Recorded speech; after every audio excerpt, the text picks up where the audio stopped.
Всем привет, дорогие зрители, подписчики, а также гости моего канала.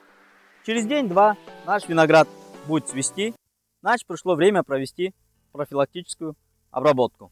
О том, какими препаратами и в каких дозировках я в прошлом году снимал видеоролик, кому интересно, можете пройти посмотреть.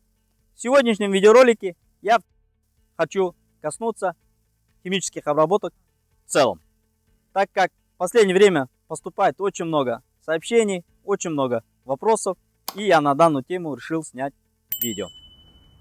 Если обобщить все химические обработки и разделить, условно говоря, на 4 составляющих, каждая из данных пунктов имеет немаловажное значение.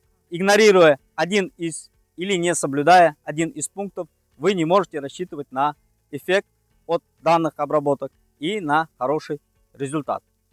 Первый пункт данного правила: ваши химические препараты должны быть оригинальными. То есть, имея фальсифицированный препарат, наивно полагаться на хороший результат. Второе – это фактор времени. То есть, подразумевается, что химические препараты имеют защитное действие 10-14 дней. То есть, нужно своевременно проводить профилактические обработки. Также под временем предполагается эта обработка в определенное время суток. То есть рано утром и поздно вечером. То есть в дневное время, во время жары, нельзя проводить никаких обработок, так как в это время можно получить химические ожоги, и от ваших обработок будет мало толку. Третий факт, на который нужно обращать внимание, это фактор погоды. То есть при проведении химических обработок вы должны обращать внимание на прогноз погоды, на будущие осадки, также на наличие ветра, температурного режима, влаги, скорости ветра. Все это имеет значение, то есть влияет на окончательный результат. Так, и четвертый момент, на который я хотел бы обратиться и остановиться более поподробнее, это как проводить саму обработку. То есть нанесение рабочего раствора на виноградное растение. Если взять химические препараты, их условно можно разделить на две группы. Это контактные препараты и системные препараты. Контактные препараты предполагают, они работают на том участке, куда они попали.